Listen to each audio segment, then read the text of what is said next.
से संभव नहीं होती। इसी कारण उसके पितर उसके द्वारा दिए गए पिंड तर्पण आदि को इच्छा पूर्वक ग्रहण नहीं करते तथा देवता भी उसके द्वारा अर्पित किए गए पुष्प फल आदि को स्वीकार नहीं करते।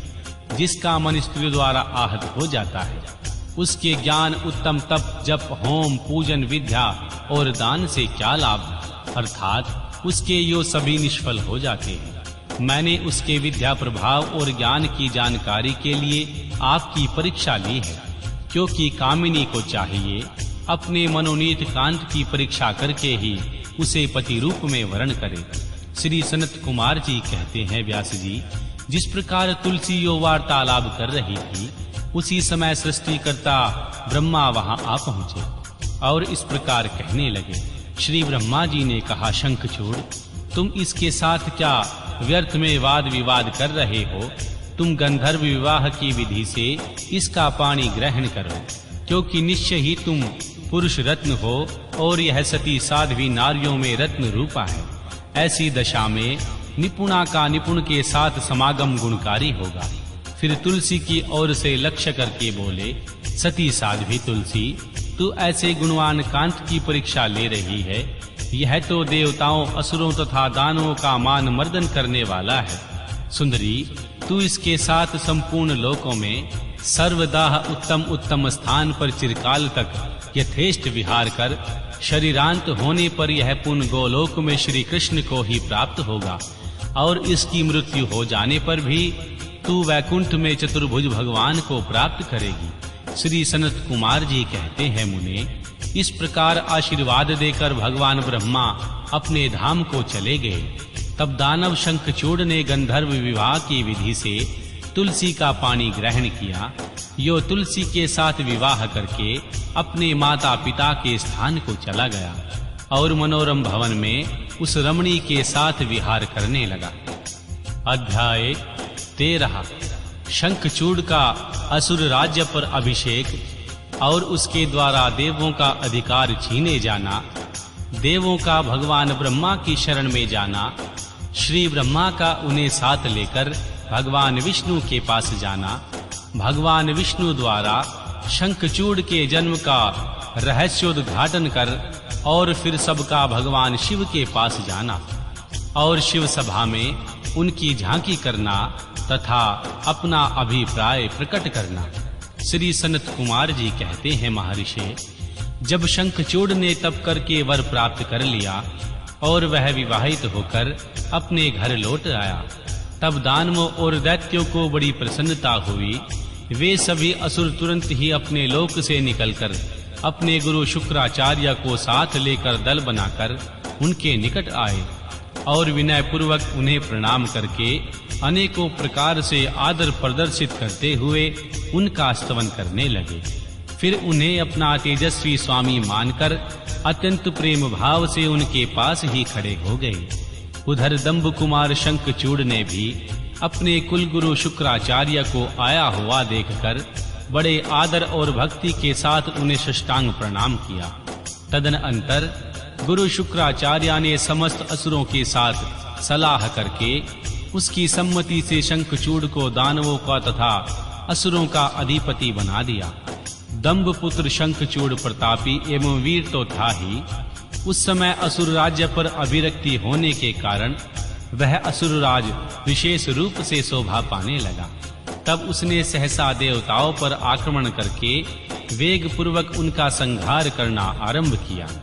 संपूर्ण देवता मिलकर भी उसके उत्कृष्ट तेज को सहन न कर सके, अतः वे समर भूमि से भाग चले और दीन होकर यत्र तत्र पर्वतों की खोहों में जा छिपे। उनकी स्वतंत्रता जाती रही। वे शंखचूड़ के वशवर्ती होने के कारण प्रभाहीन हो गए। इधर शूरवीर प्रतापी दंभ कुमार दानवराज शंखचूड़ ने भी संपूर्ण लोकों को जीतकर देवताओं का सारा अधिकार छीन लिया। वह त्रिलोकी को अपने अधीन करके संपूर्ण लोकों पर शासन करने लगा।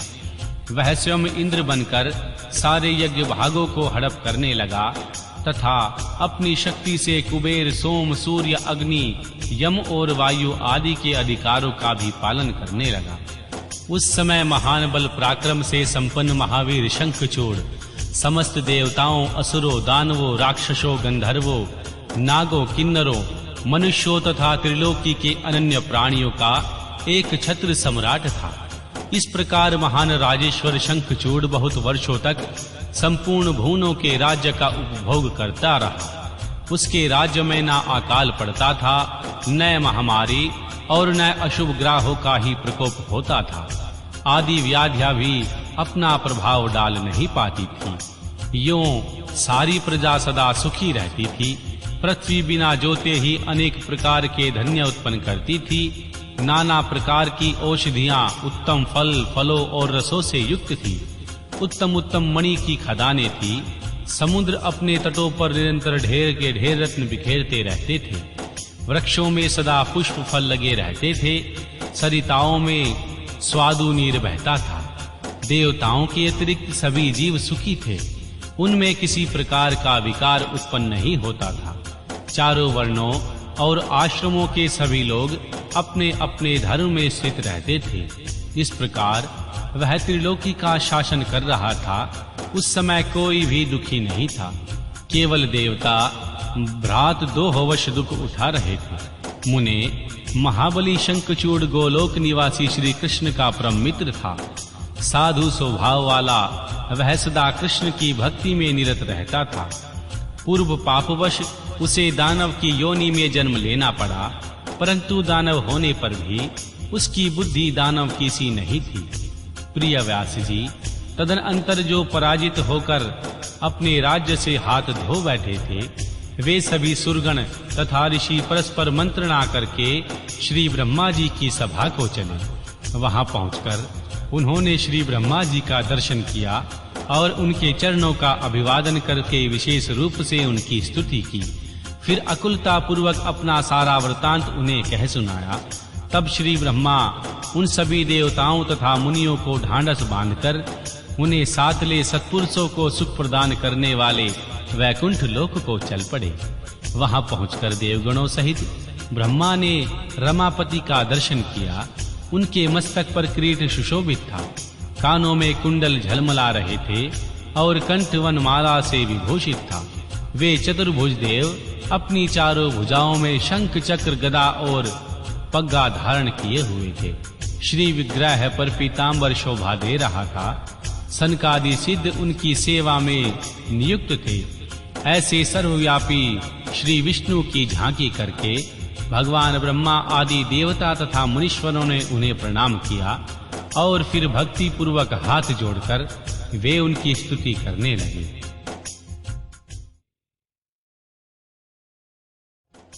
देवता बोले, सामर्थ्यशाली वैकुंठ आदिपते, आप देवों के भी देव और लोकों के भी स्वामी हैं। आप त्रिलोकी के गुरु हैं। श्री हरे, हम आपके शरणापन्न हुए हैं। आप हमारी रक्षा कीजिए। अपनी महिमा से कभी च्युत न होने वाले ऐश्वर्यशाली त्रिलोकेश, आप ही लोकों के पालक हैं। गोविंद, लक्ष्मी आप में ही निवास करती है और आप अपने भक्तों के प्राण स्वरूप हैं। आपको हमारा नमस्कार है। इस प्रकार स्तुति करके सभी देवता श्री हरि के आगे रो पड़े। उनकी यह बात सुनकर भगवान विष्णु ने भगवान ब्रह्मा से कहा।